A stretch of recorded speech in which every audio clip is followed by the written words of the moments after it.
اپنے ذاتی مفادات اور اختیارات آپ کی آزادی اور خوشحالی سے زیادہ عزیز ہے۔ آئین اور قانون ان مٹھی بھر لوگوں کے مذموم عزائم کے آڑے آتے ہیں۔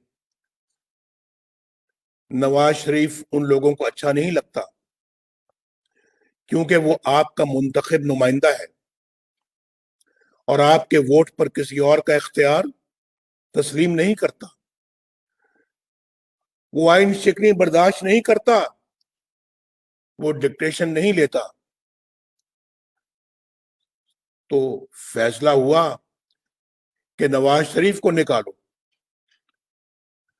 اور لا حاصل تحقیقات اور مقدمات پر قومی خزانے کے اربوں روپے ڈبو کر بھی نواز شریف پر ایک دھیلے کی کرپشن نہ ملی، تو کہا کہ اس کے بیٹے سے تنخواہ نہ لینے کے جرم میں نواز شریف کو نکال دو،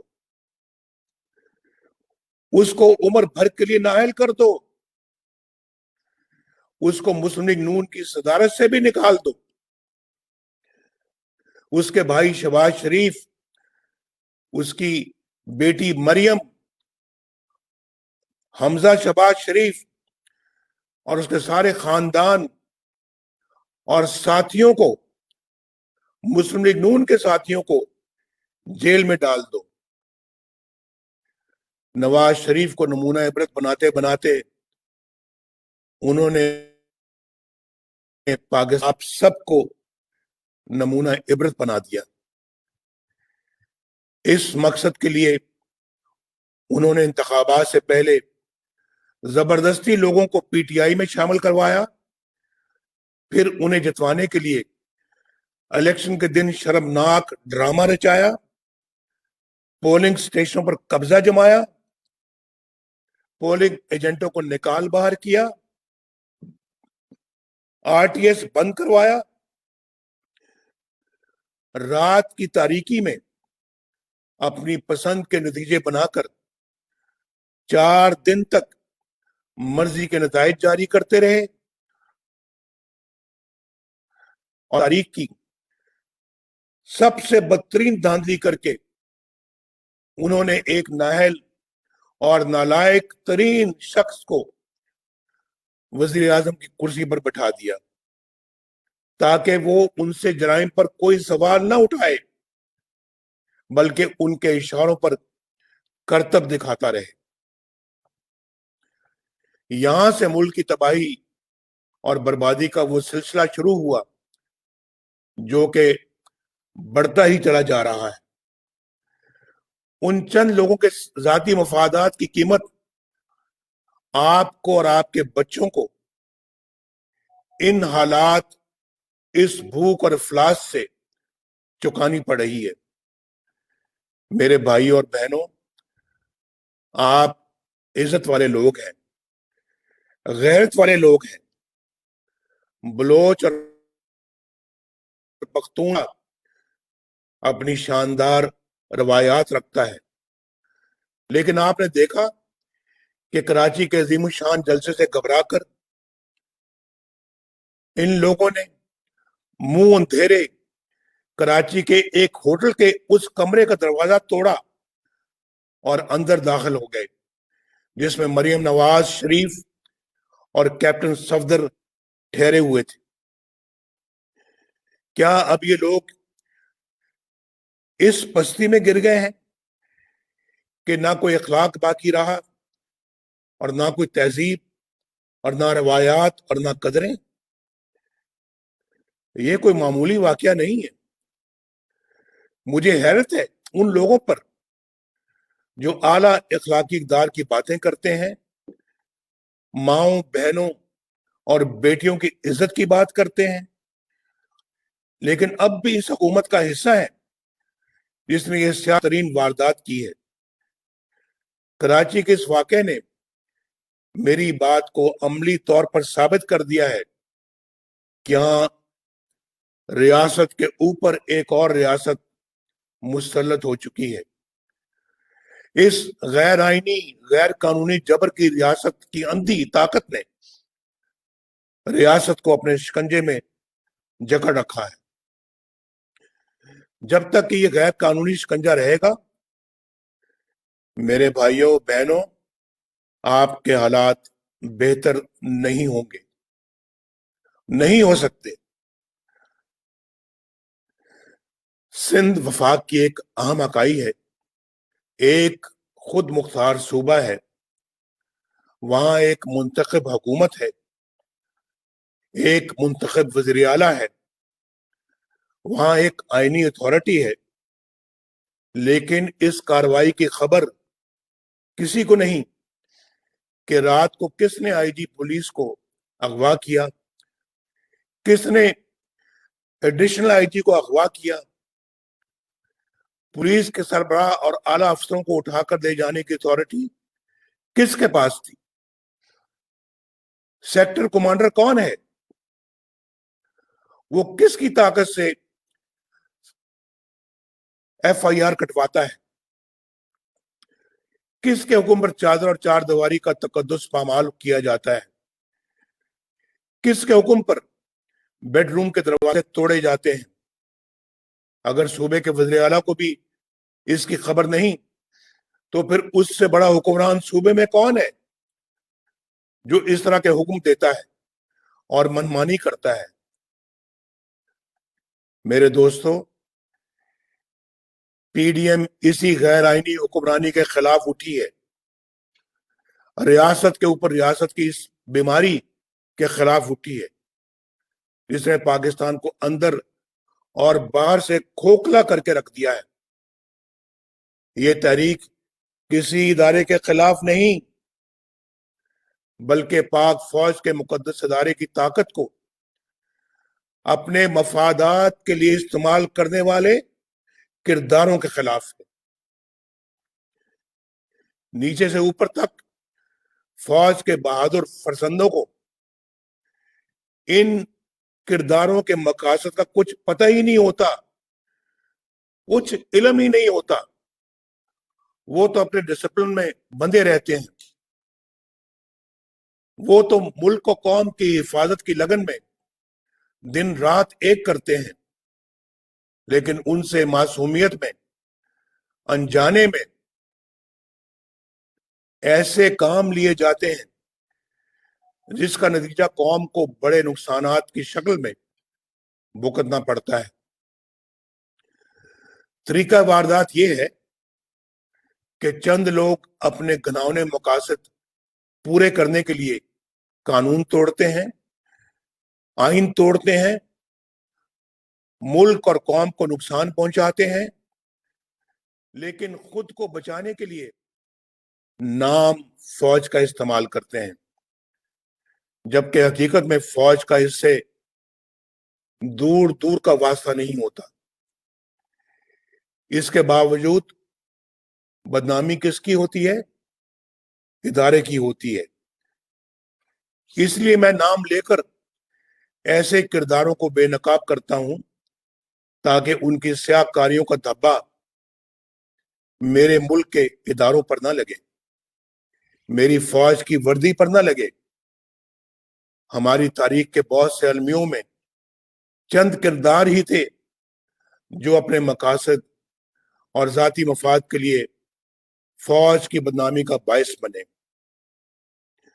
کارگل میں ہمارے سینکڑوں جاں بازوں کو شہید کروانے اور دنیا بھر میں پاکستان کو رسوا کرنے کا فیصلہ فوج کا نہیں تھا, چند مفاد پرست جرنیلوں کا تھا. ان لوگوں نے صرف فوج کے ادارے کو نہیں بلکہ ملک و قوم کو ایک ایسی جگہ جنگ میں جھونک دیا کوئی فائدہ حاصل ہو ہی نہیں سکتا تھا. وہ لمحہ میرے لیے انتہائی تکلیف دہ تھا جب مجھے یہ پتا چلا کہ ہمارے بہادر سپاہی یہ دہائی دیتے رہے کہ ان دور افتادہ چوٹیوں پر خوراک نہیں لیکن اسلحہ تو بھجوائیں. وہ فوجی جنہیں اس جنگ کے پیچھے اصل عزائم کا پتہ ہی نہیں تھا، جنہیں ملک و قوم کی سربلندی کے نام پر محاذ پر بھیجا گیا تھا، جانوں کے نذرانے دیتے رہے، لیکن ملک و قوم کو کیا حاصل ہوا؟ کارگل آپریشن کے پیچھے وہی کردار تھے جنہوں نے اپنے ان گھناؤنے جرائم پر پردہ ڈالنے اور سزاؤں سے بچنے کے لیے 12 اکتوبر 1999 کو بغاوت کی اور مارشل لاء نافذ کیا۔ یہ پرویز مشرف اور اس کے چند ساتھی تھے جنہوں نے فوج کے ادارے کو اپنے مذموم مقاصد کے لیے استعمال کیا، بلکہ بدنام کیا۔ ہاں، میں ان لوگوں کو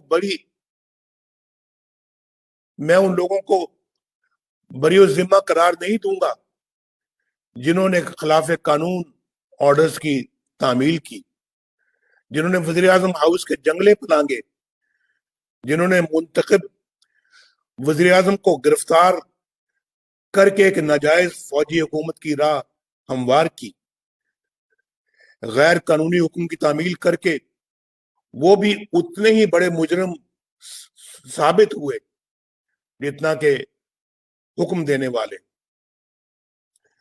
میرے بھائیوں اور بہنوں، انہی لوگوں نے محب وطن اکبر بگٹی کو شہید کیا۔ انہی لوگوں کو محترمہ بینظیر بھٹو نے اپنی شہادت سے قبل لکھے گئے خط میں اپنی موت کا ذمہ دار ٹھہرایا۔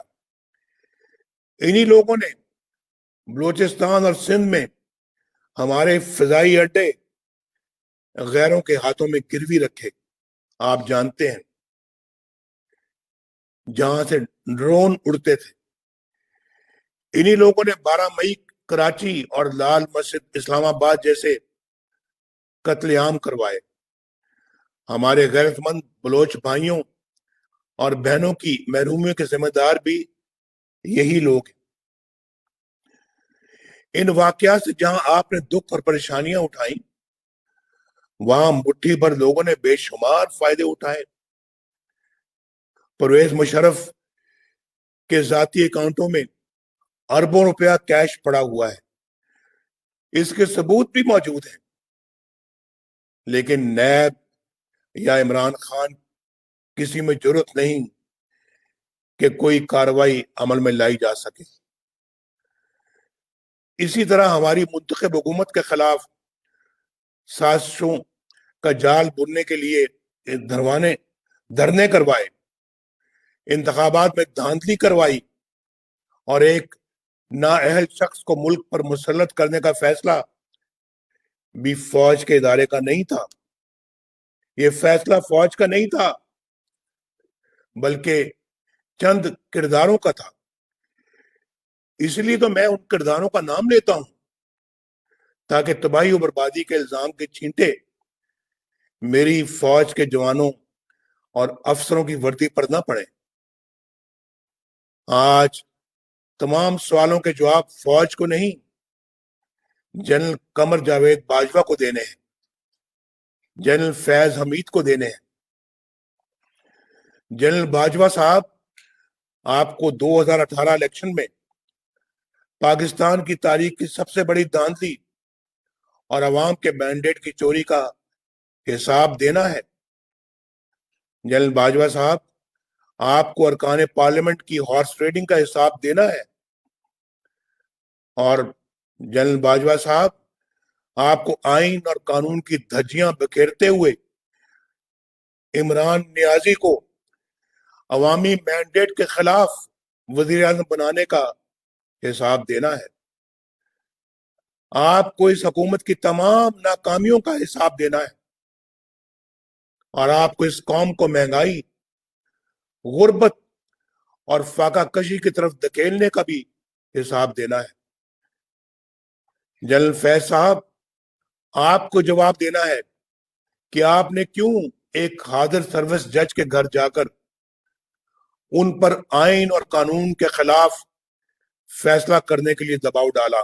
مریم نواز کو الیکشن ہو جانے تک جیل میں رکھنے کی درخواست کی، وہ کون سی 2 سال کی آپ کی محنت تھی جو نواز شریف کو رہا کرنے کی صورت میں ضائع ہو جانے کا اندیشہ تھا؟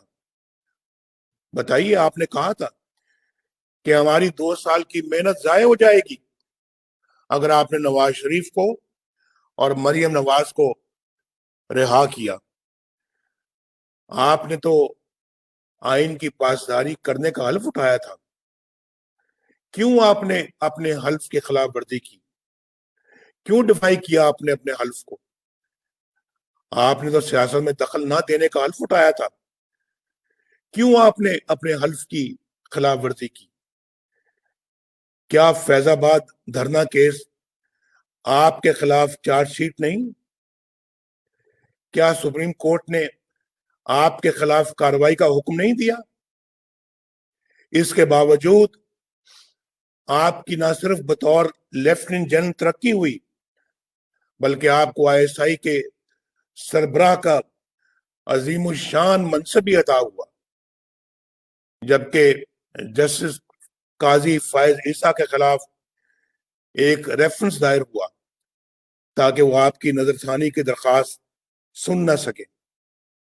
واہ واہ، کیا کیا آپ نے جنرل فیض! یہ آپ کے حلف توڑنے کی صرف ایک مثال ہے، ایک۔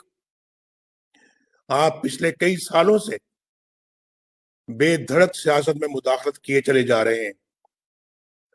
آپ نے اپنے حلف کے ساتھ بے وفائی کی ہے۔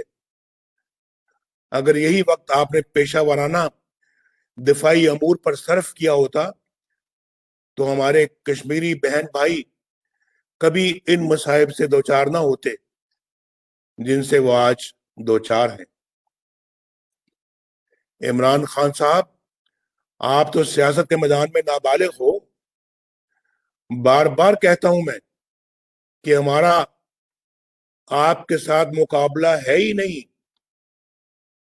ہمارا مقابلہ آپ کے لانے والوں کے ساتھ ہے، آپ کے ساتھ نہیں ہے۔ ہمارا مقابلہ ریاست چلانے والوں کے ساتھ ہے۔ لیکن یہ مت سوچنا کہ تم بچ جاؤ گے۔ ثاقب نثار کا NRO نہ تمہیں بچا سکے گا اور نہ علیمہ خان کو۔ تم جس کے پیچھے چاہے چھپو، فورن فنڈنگ کیس میں تمہاری بدعنوانی نہ صرف کھل کے رہے گی بلکہ تمہیں جیل بھیجے گی۔ تمہیں چینی، آٹے اور ادویات کی قیمتوں میں اضافے سے عوام کو پہنچنے والے نقصان کے ایک ایک روپے کا حساب دینا ہوگا۔ تمہیں زمان پارک میں کروڑوں روپے کی نئی تعمیر کی لاگت کا حساب دینا ہوگا۔ تمہیں بنی گالا کی منی ٹریل دینی ہوگی۔ دوسروں پر کیچڑ اچھالنا تمہیں احتساب سے نہیں بچا سکے گا عمران خان۔ یہ ٹی وی پر بڑکے مارنا اور دھمکیاں دینا تمہیں نہیں بچا سکے گا۔ تم اور تمہارے ہر کرپٹ ساتھی کو حساب دینا پڑے گا۔ بلوچستان کے بہنوں اور بھائیوں، میں آج 3 پیغامات دینا چاہوں گا۔ پہلا، فوج کے جوانوں اور افسروں کے نام،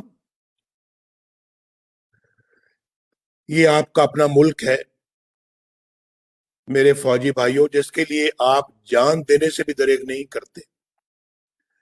آپ نے جہاں اس کی حفاظت کا حلف اٹھایا ہے، وہاں اتنا ہی اہم اس کے آئین کی تابعداری کا حلف ہے۔ جہاں آئین شکنی اور قانون شکنی شروع ہو جاتی ہے، وہاں ظلم کا دور شروع ہو جاتا ہے۔ جب آپ کسی فرد واحد یا مفاد پرست ٹولے کے لیے آئین توڑنے کے مرتکب ہوتے ہیں، وہاں آپ خود اپنی قوم کو، اپنے ملک اور اپنے لوگوں کو آئین شکنوں کے رحم و کرم پر چھوڑ رہے ہوتے ہیں۔ اپنے حلف کی پاسداری کیجیے، خود کو متنازع ہونے سے بچائیے۔ دوسرا میرا پیغام میرے پاکستان کے سول سروس کے نام ہے۔ زمانہ بدل رہا ہے، کسی کے لیے قانون یا آئین توڑ کر بچ نکلنا مشکل سے مشکل تر ہوتا چلا جا رہا ہے۔ آپ نے دیکھا کہ سندھ پولیس کے افسران نے چند لوگوں کے غیر قانونی رویوں پر احتجاج کر کے نہ صرف ان کے عزائم پورے نہیں ہونے دیے بلکہ اپنے لیے عزت بھی کمائی۔ سندھ کے پولیس افسر صاحبان، میں آپ کو سلوٹ کرتا ہوں۔ آپ کو بلا خوف اپنی ذمہ داریاں قانون کے مطابق ادا کرنی چاہیے۔ میں سب سول سرونٹس کو یہ میں گزارش کر رہا ہوں، اور کسی دباؤ میں آئے بغیر سر انجام دینی چاہیے۔ اور تیسرا پیغام میرا عوام کے نام ہے۔ میرے پاکستان کے بہنوں اور بھائیوں، پاکستانی فوج آپ کی اپنی فوج ہے۔ ان کو عزت دیجیے، انہیں محبت دیجیے، لیکن جب معاملہ آئین کی بالادستی کا ہو، جب آئین کی بالادستی کا معاملہ آ جائے، جب معاملہ قانون کی حکمرانی کا آ جائے، تو پھر وہاں کوئی سمجھوتا نہ کیجیے۔ کوئی فوج اپنے لوگوں کے خلاف نہیں لڑ سکتی۔ پرامن احتجاج آپ کا آئینی حق ہے، جس سے آپ کو کوئی محروم نہیں کر سکتا۔ آزادی اظہار آپ کا آئینی حق ہے، جو آپ سے کوئی نہیں چھین سکتا۔ ووٹ اور حکومت سازی آپ کا بنیادی حق ہے، جو آپ کے اس حق کو چھینے وہ آپ کا حال اور مستقبل آپ سے چھیننے کا مرتکب ہوتا ہے۔ وہ آمر ہے، غاصب ہے، آئین شکن ہے۔ آپ اپنے حق کو استعمال کیجئے۔ کسی مفاد پرست ٹولے یا کچھ مٹھی بھر لوگوں کو اپنی آنے والی نسلوں کی تقدیر کے ساتھ کھلواڑ کرنے کی اجازت مت دیجیے۔ اگر آج آپ نے اپنے حقوق کو حاصل کرنے میں کامیابی حاصل کر لی تو انشاءاللہ آپ اپنے حالات سنوار لیں گے۔ اگر ایسا نہ کر سکے تو پھر بہانے کا کوئی فائدہ نہیں ہوگا۔ کوئٹہ والوں، عمران خان کی بیساکھیوں پر کھڑی حکومت کو انجام تک پہنچانے کا وقت آ گیا ہے۔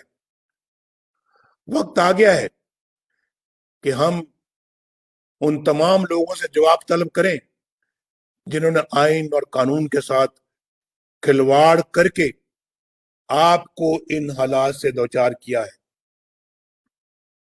کوئٹہ والوں، سوچ کر بتاؤ، کیونکہ پورا ملک آپ کی آواز سن رہا ہے۔ کیا تم اس جدوجہد میں نواز شریف کا ساتھ دو گے؟ کیا تم اس جدوجہد میں پی ڈی ایم کا ساتھ دو گے؟ کیا اس جدوجہد میں ہم سب کا ساتھ دو گے؟ پاکستان پائندہ باد۔